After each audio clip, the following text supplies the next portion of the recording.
Ada ini nggak Bu? Sosok ratu. Tampilnya juga nggak sosok? Sosok ratunya tadi ya cantik, yang pasti cantik.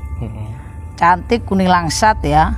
Terus memang sukanya kayaknya beliaunya itu memang baju-baju warna ungu kayak yang tadi lihat. Jadi gitu. Balon ya nokengkong dan lain tidak bisa saya sebutkan.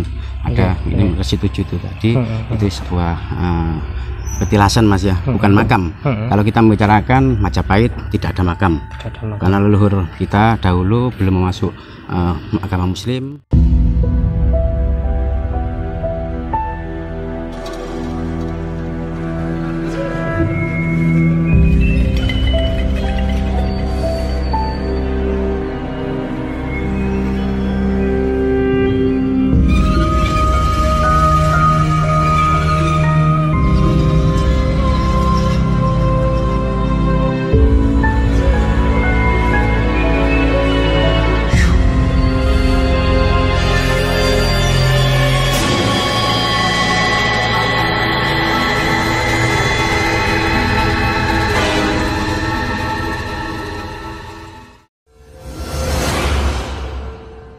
Pemirsa Jawa Pos Radio Mojokerto, malam ini saya akan mengunjungi makam Ratu Kencana Wungu dan makam 7 yang berada di kawasan makam Islam Troloyo.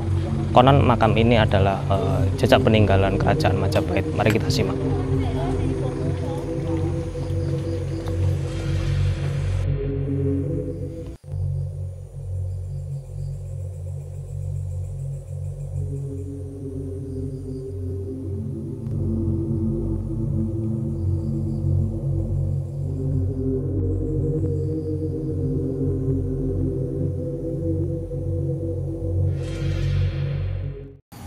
Makam Ratu Kencana Wungu dan makam 7 ini berada di dalam area makam umum Islam Desa Sentonorejo.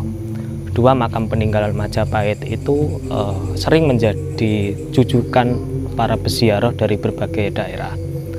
Malam ini sekitar pukul 11, tepat pukul 11, para peziarah masih hilir mudik datang untuk berdoa dan berziarah di dalam makam tersebut. Apalagi saat ini adalah malam Jumat dan pengunjung begitu ramainya. Tadi kami juga sempat untuk akan menanyai sejumlah peziarah dan tujuan mereka datang ke sini. Makam Kencana Wungu ini konon dipercaya sebagai beliau adalah ratu dari kerajaan Majapahit pada kurun waktu abad ke-15. Dan beliau adalah pemimpin perempuan terakhir, konon seperti itu, di kerajaan Majapahit. Sedangkan makam 7 adalah para resi atau patih dan juga orang-orang pada zaman Majapahit, dan beliau mereka dimakamkan di sini.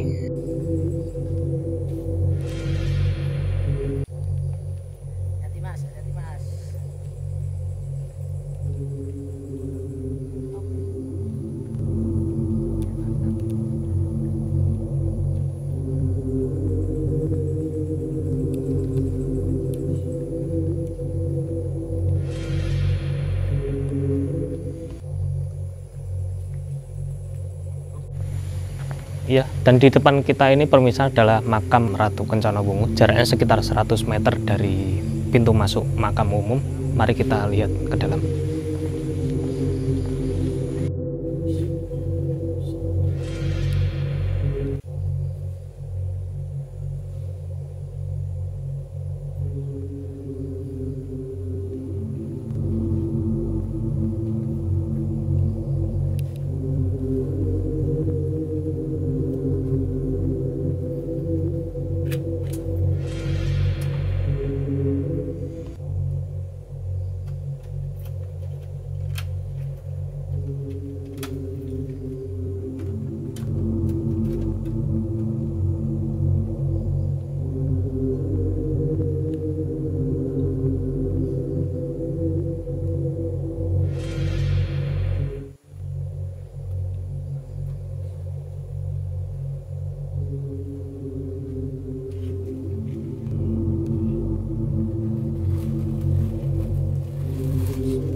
tadi kalau untuk rombongan Bapak sendiri tadi berarti yang dilakukan saat ziarah ini apa saja Pak tadi Pak? Ya, untuk kita ziarah pertama kita mengirim doa ke beliaunya, karena beliau juga sebenarnya sudah meninggal, tapi jasadnya kan masih ya, tapi untuk sukmanya ini kan masih hidup. Jadi kita berdoa untuk ke beliaunya dan kita meminta di tempat itu kepada Tuhan kita, dengan sebutan Tuhan kita masing-masing, kita menyewa tempat itu agar bisa terkabul doa kita untuk sebuah kelangsungan hidup dalam keluarga, arti tentang negara ini agar tidak terjadi pergolakan.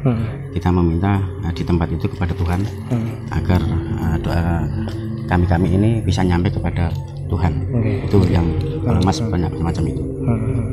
Tadi kan ada juga kayak kepercayaan juga. Iya betul Mas di ya. sini. Termasuk juga tadi ada apa? Membakar dupa dan sebagainya. Ya, gitu. Ya. Itu sebagai bentuk apa Pak? Nah, gini Mas. Kalau kita membakar dupa, samalnya ini adalah sinyal di situ bahwasanya kalau dalam sedikit saya mencuplik tentang ajaran orang Islam Muslim, saya juga Muslim Mas, tapi saya masih kental dengan pejabat saya. Ketika kami membakar dupa hanya sebuah sandi mengirim doa ke beliaunya dengan wewangian, dan memang tidak ada kutipan di Al-Quran jadi menyebut nama dupa, menyan dan lain sebagainya. Tapi ketika kita menghadap ke sukma, leluhur atau roh suci, itu memang selalu kita dianjurkan dengan sunnah Rasul harus memakai wewangian. Itu yang dari saya.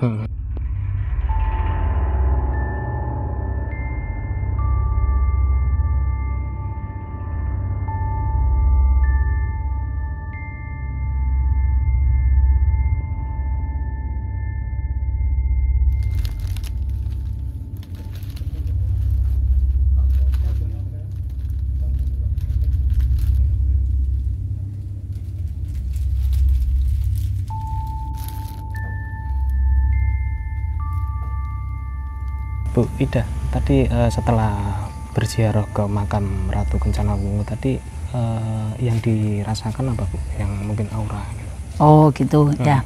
Jadi gini, setiap spiritual itu pasti mengalami hal yang berbeda. Kita itu berdoa kan meminjam tempat, tapi satu sama yang lainnya pasti akan mengalami perbedaan dalam apa rasanya gitu.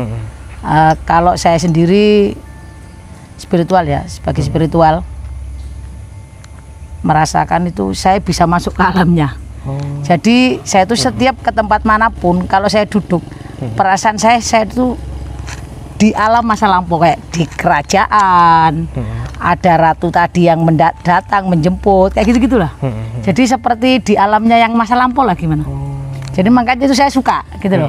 Makanya kenapa spiritual itu, orang pelaku spiritual suka ke tempat-tempat yang leluhur-leluhur, karena merasakan berbeda gitu Mas.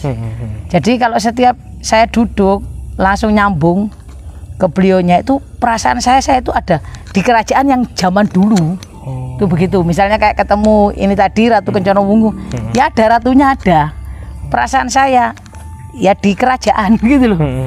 Ada ini enggak Bu? Sosok ratu. Tampilnya juga enggak sosok ratu? Sosok ratunya tadi ya cantik, yang pasti cantik.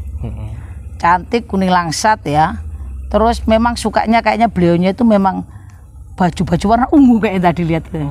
Jadi gitu. Jadi kayaknya itu kayak baju dress tapi warna ungu gitu loh Mas. Ya itu tadi. Ya karena saya tahu memang gini, bisa nyambung ke alamnya ya. Seperti ini, seperti apa? Ya seperti kayak teman gitu loh Mas. Seperti ketemu yang tidak pernah ketemu ya gitu-gitu.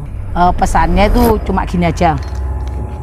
Kalau untuk pesannya itu dari beliaunya tadi, selagi masih hidup, karena kenapa? Dunia ini kan hukumnya kan juga fana ya. Sementara. Jadi ya baik-baik aja gitu loh. Jadi pesan perdamaian ya perdamaian. Sesama manusia harus baik ya gitu-gitu aja Mas. Yang baik-baik lah. Yang baik-baik. Pesannya yang gitu-gitu aja.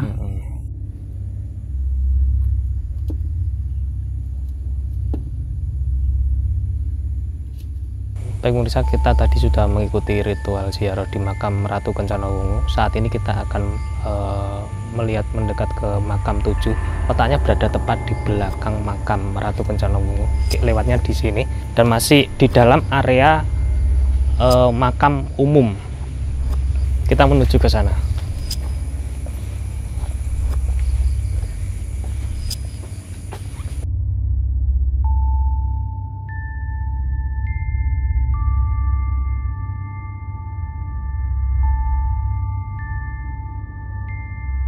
Baik pemirsa, saat ini kita sudah berada di depan makam 7. Bisa kita lihat di dalam ini terdapat sejumlah peziarah yang sedang berdoa dan menghadap ke makam. Di dalam area ini tampak ada 7 makam dengan nisan yang masing-masing itu berjajar dan orang-orang yang tampak khusyuk berdoa di dalam. Mari kita coba masuk ke dalam untuk berziarah.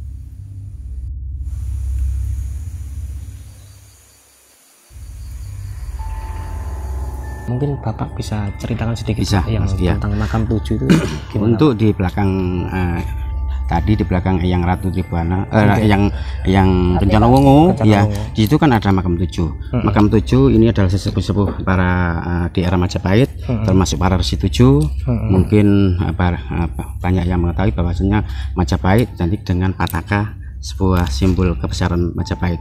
Mereka lah nanti sosok sesepuh Majapahit, termasuk ada Resi Mayanggoro, Resi Haji Suryo, terus yang Sabto Palon, Yano Kenggong, dan lain tidak bisa saya sebutkan. Ada ini Resi 7 itu tadi, itu sebuah petilasan Mas ya, bukan makam. Kalau kita membicarakan Majapahit tidak ada makam, karena leluhur kita dahulu belum masuk agama Muslim, hanya sebagai penganut Trimurti, ada yang penganut Wisnu, ada yang penganut Brahma, dan ada penganut Siwa. Orang mati belum mengenal dimakamkan, pasti kalau belum mencapai tatanan kesempurnaan akhirnya di ngaben kayak saudara kita yang berada di Bali. Barulah ketika ada Muslim, orang mati harus dimakamkan. Itu berarti 7 makam ini inilah ya apa mereka yang berpengaruh pada ya pada nanti zaman semua kebijakan raja. Ketika raja ini kan Sabdo Pandita Ratu Mas ya, ketika memutuskan sesuatu tidak boleh dengan keangkaran murkaan, dengan nafsu, dan pasti ada pertimbangan khusus apakah layak seorang raja memberi perintah baik dan buruk. Nanti karena Sabdo Pandita Ratu jangan sampai ketika memerintah dengan pasukannya gempur, ini adipati ini gempur, itu mereka inilah yang meluruskan nanti untuk sebuah perdamaian. Makanya ada 7 Pataka yang harus dipegang, naga Paruna dan naga lain sebagainya semacam itu.